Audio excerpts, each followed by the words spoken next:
షర్మిల ఈ పేరు ఇప్పుడు తెలుగు రాష్ట్రాల్లో కూడా ఈ పేరు చుట్టూనే మొత్తం మీడియా కానీ రాజకీయాలు కానీ ప్రజలు కానీ ఈ పేరు చుట్టూ తిరుగుతున్నారు. దానికి రెండు కారణాలు. ఒకటి, ఆమె కాంగ్రెస్లో చేరడం, జగన్కు వ్యతిరేకంగా ఆంధ్రప్రదేశ్లో రాజకీయాల్లో ఆమె రాబోతుండడం. రెండవది, ఆమె కొడుకు వైఎస్ రాజారెడ్డికి పెళ్ళి అవుతుండడం. ఈ రెండు కారణాల వల్ల ఆమె ఇప్పుడు సెంట్రల్ పాయింట్గా నిలిచింది. ఇప్పుడు మనం రాజకీయాలు పక్కన పెట్టి ఆమె కొడుకు పెళ్లి గురించి మాట్లాడుకుంటే, ప్రధానంగా ఆమె కాబోయే కోడలు ప్రియా అట్లూరి, ఆమె బ్యాక్గ్రౌండ్ ఏంటి, ఆమె ఎవరు, ఆమె హిందువా క్రిస్టియనా, ఆమెకి ఏం వ్యాపారాలు ఉన్నాయి, ఆమె అమెరికన్ సిటిజనా ఇండియన్ సిటిజనా, ఇలాంటి చర్చ విస్తృతంగా జరుగుతూ ఉంది. ఈ క్రమంలో మనం ఆమె బ్యాక్గ్రౌండ్ వాటి గురించి చెప్పుకుందాం. చెప్పుకునే ముందు అసలు ఆమె కమ్మ కులం అని అందరికీ తెలుసు.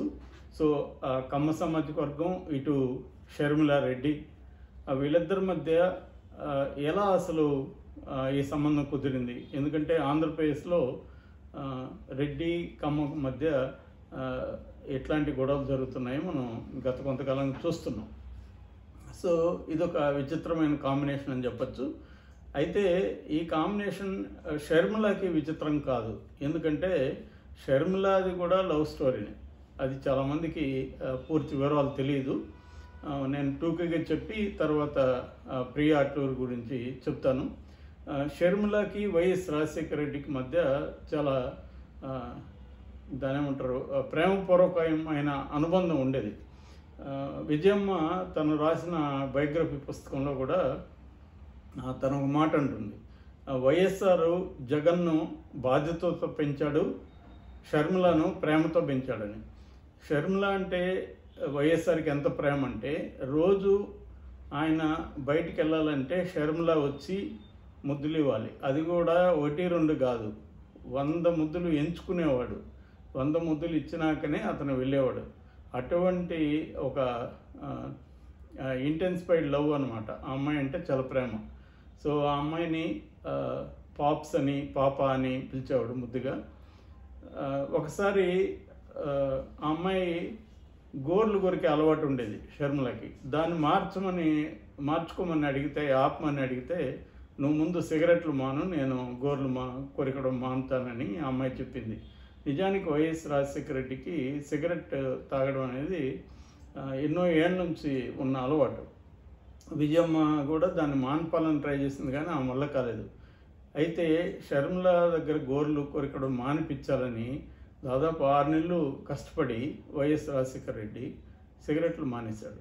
సో కూతురు అంటే అంత ప్రేమ అనమాట. దానికి రెసిప్రాసిటీగా ఆ అమ్మాయి కూడా గోర్లు కొరకడం మానేసింది. అలాంటి ఒక ఇద్దరి మధ్య అంత అనుబంధం ఉన్నది. అయితే ఈ అనుబంధం అంతా ఒక్కసారిగా బ్రేకప్ అయిపోయింది. దానికి ప్రధాన కారణం ఏంటంటే, ఆ అమ్మాయి అనిల్ని లవ్ చేయడం. ఒకరోజు వచ్చి, ఇట్లా నాన్న నేను అనిల్ అనే ఒక అతన్ని లవ్ చేస్తున్నాను అని చెప్పింది. చెప్పినప్పుడు ఎవరమ్మా ఏంటి అని అడిగితే, తను ఇట్లా మొసరిపల్లి అనిల్ అతని పేరు, అతను బ్రాహ్మణ కులానికి చెందినవాడని చెప్పింది. దాంతో తను ఆ అబ్బాయికి సంబంధించిన వివరాలన్నీ కనుక్కున్నాక, వాళ్ళది చాలా సంప్రదాయమైన బ్రాహ్మణ కుటుంబం. సో అటువంటి కుటుంబంలో నువ్వు ఎలా వెళ్తావు? మనది నీకు తెలుసు, మనకు ఎంత పెద్ద కుటుంబమో మంది. మీ అమ్మ వైపు నుంచి కానీ నా వైపు నుంచి కానీ చాలా పెద్ద కుటుంబం. మనం అందరం కూడా క్రిస్టియానిటీని ఫాలో అవుతాము. నువ్వు పెళ్లి చేసుకొని ఇలా బ్రాహ్మణ కుటుంబంలోకి వెళ్తే వీళ్ళందరూ నీకు దూరం అవుతారు. ఇంతమందిని దూరం చేసుకొని నువ్వు ఎలా అక్కడ బతకగలుగుతావు? వద్దమ్మా అని వైఎస్ఆర్ చెప్పాడు.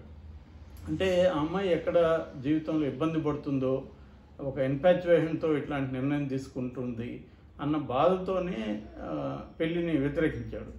అయితే ఆ అమ్మాయి మాత్రం, నేను ఇంకా అతను తప్ప ఎవరిని చేసుకోను, అతను నన్ను బాగా చూసుకుంటాడు, నేనంటే చాలా ఇష్టము అని చెప్పేది. ఇలాగా వాళ్ళిద్దరి మధ్య ఒక గొడవ వచ్చేసింది. ఇంకా మాట్లాడడం మానేశారు. ఇద్దరు. ఈ క్రమంలో విజయమ్మకు ఒక తమ్ముడు ఉన్నాడు చందు అని, అతన్ని పెళ్లి చేసుకోమని విజయమ్మ వాళ్ళ అమ్మ పోరు పెట్టడం మొదలుపెట్టింది. దాంతో విజయమ్మ కానీ మిగతా వాళ్ళంతా కూడా షర్మిలని ప్రెజర్ చేయడం మొదలుపెట్టారు.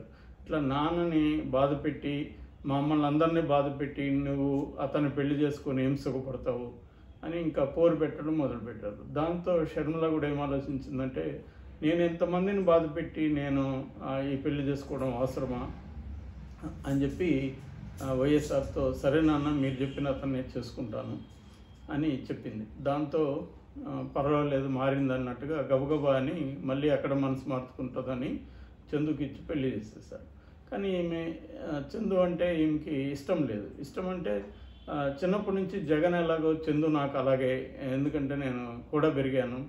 సో నాకు చందు మీద ఎటువంటి ఫీలింగ్స్ లేవని అమ్మాయి చెప్తే, విజయమ్మ పెళ్ళి అయినాక అన్ని ఫీలింగ్స్ వస్తాయిలే, అందరికి కూడా పెళ్ళికి ముందే ఉండవు అని చెప్పింది. దాని తర్వాత వాళ్ళు కూడా ఏమనుకున్నారంటే పెళ్ళైనాక మారిపోతుందని అనుకున్నారు. కానీ ఈ అమ్మాయి మారలేదు, కాపురానికి వెళ్ళలేదు. అమ్మతో చెప్పింది, అమ్మ మీకోసం నేను ఈ పెళ్లి చేసుకున్నాను, కానీ నేను ఇష్టం లేకుండా, నాకు మనసు లేకుండా నేను అతనితో కాపురం చేయలేనని గట్టిగా చెప్పేసింది. అలాగా వీళ్ళు ఏమనుకున్నారంటే కొంత టైం అయినాక మారుతుందని చందుకు కూడా నచ్చ చెప్పారు. అతనికి కూడా ఇవన్నీ తెలుసు కాబట్టి ఓపికగా ఉన్నాడు. కానీ ఈమె ఎన్ని రోజులైనా కూడా కాపురానికి వెళ్ళట్లేదు. చివరికి వీళ్ళకి అర్థమైంది ఈ అమ్మాయి ఇంకా వెళ్ళదు అని. దాంతో వైఎస్ఆర్ బాధపడ్డాడంట, నేను ఇష్టం లేకుండా ఈ పెళ్లి చేయడం కరెక్ట్ కాదు, ఇద్దరు జీవితాలు ఇక్కడ వేస్ట్ అయిపోతున్నాయని చెప్పి వాళ్ళిద్దరికి విడాకులు ఇప్పించేసి చందుకు వీళ్ళే ఇంకొక పెళ్లి చేశారు.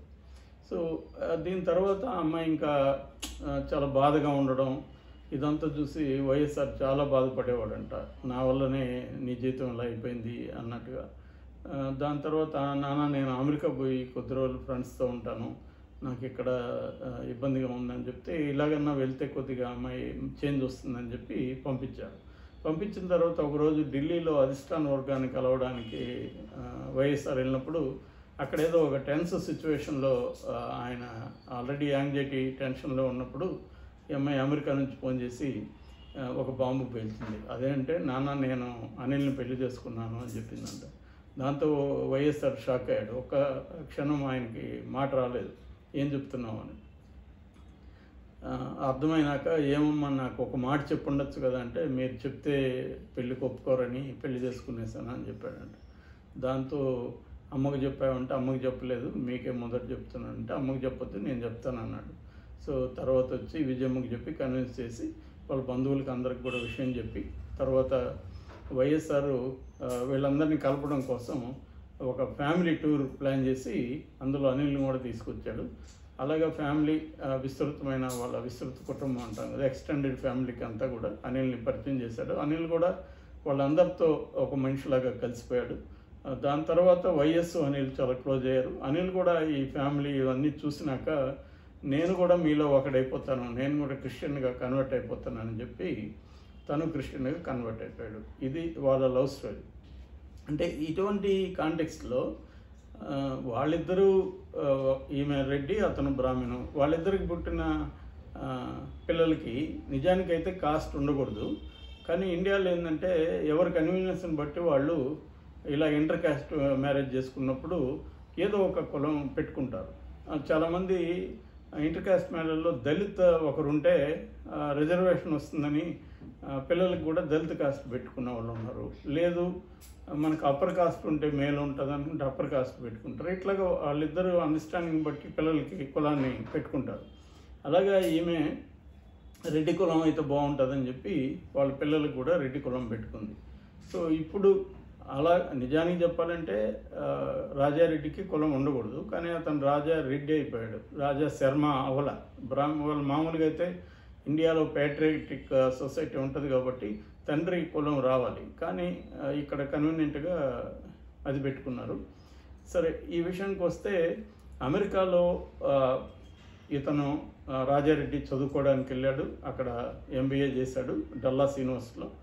ఆ టైంలో ఈ బ్రదర్ అనిల్ కుమార్కి అక్కడ ఒక ఫ్రెండ్ ఉన్నాడు, ఆయన పేరు శ్రీనివాస్ అట్లూరి, వాళ్ళ భార్య పేరు మాధవి అట్లూరి. వాళ్ళిద్దరికీ అక్కడ కోర్ ప్రొవైడర్ LLC అని ఒక కంపెనీ ఉంది. అది consultancy services, info technology services provide చేస్తుంది. వాళ్ళకి కోర్ స్మార్ట్ క్లౌడ్ డేటాకు సంబంధించిన ప్లాట్ఫామ్స్ కూడా ఉన్నాయన్నమాట. సో మేజర్గా ట్రైనింగ్ ఇవ్వడం, తర్వాత బిల్డింగ్ మెటీరియల్ సప్లై చేయడం, ఇలాగా వేరియస్ బిజినెసెస్ ఉన్నాయి. సో అనిల్ కుమార్ బిజినెస్లను కూడా అక్కడ వీళ్ళు టెక్సాస్లో వీళ్ళే అక్కడ మేనేజ్ చేస్తుంటారు. వాళ్ళ అమ్మాయి అనమాట ఈ అమ్మాయి, ప్రియా అట్లూరి. నిజానికి ప్రియా అట్లూరి అనగానే అట్లూరి ప్రసాద్ చట్నీస్ గ్రూప్ ఓనర్ అని ముందు వచ్చింది, కానీ అది అబద్ధం అని తేలింది. చట్నీస్కి ఈ అమ్మాయికి ఏం సంబంధం లేదు. ఈ అట్లూరి శ్రీనివాస్ కానీ అట్లూరి మాధవ్ కానీ ఇద్దరు కూడా అనిల్కి ఫ్రెండ్స్, వ్యాపారస్తులు వాళ్ళు. అక్కడ మల్టీ క్రోర్ బిజినెస్ ఉంది వాళ్ళకి. సో ఈ అమ్మాయి అక్కడే పుట్టింది కాబట్టి ఈ అమ్మాయి అమెరికన్ సిటిజన్. రెండోది ఏంటంటే ఈ అట్లూరి, ఈ శ్రీనివాస్, మాధవి వీళ్ళు కూడా క్రిస్టియన్గా కన్వర్ట్ అయిన ఫ్యామిలీనే. అందువల్ల ఈ ప్రియా కూడా చర్చికి వెళ్తుండేది. అలాగా వీళ్ళిద్దరి మధ్య పరిచయం ఏర్పడింది. గత 4 ఏళ్ళుగా పెళ్లి చేసుకుందామని లవ్ చేసుకుంటున్నారు. ఇప్పటికీ వీళ్ళు దీన్ని ఓకే చేసి ప్లాన్ చేశారు. మామూలుగా అయితే వీళ్ళు ఫ్రెండ్సే కాబట్టి ఎటువంటి అబ్జెక్షన్ కూడా ఎవరికి లేదన్నమాట ఫ్యామిలీస్లో. రెండోది స్వయంగా వీళ్ళిద్దరూ షర్మిలా కానీ అనిల్ వీళ్ళు కూడా లవ్ మ్యారేజ్ చేసుకున్నారు కాబట్టి పిల్లల లవ్ మ్యారేజ్కి వాళ్ళు ఎటువంటి అబ్జెక్ట్ చేయలేదు. ఏదేమైనా అలాగా ఈ అమ్మాయితో పెళ్ళి కుదిరింది. ఈ మంత్ 18న నిశ్చితార్థం హైదరాబాద్లో గ్రాండ్గా చేయబోతున్నారు. నెక్స్ట్ మంత్ ఫిబ్రవరి 17న జోధ్పూర్లో ఉమేద్ ప్యాలెస్లో డెస్టినేషన్ వెడ్డింగ్, అంటే సెలెక్టెడ్ గెస్టులు మాత్రం పిలిచి డెస్టినేషన్ వెడ్డింగ్ చేయబోతున్నారు. ఇది ప్రియా అట్లూరి స్టోరీ.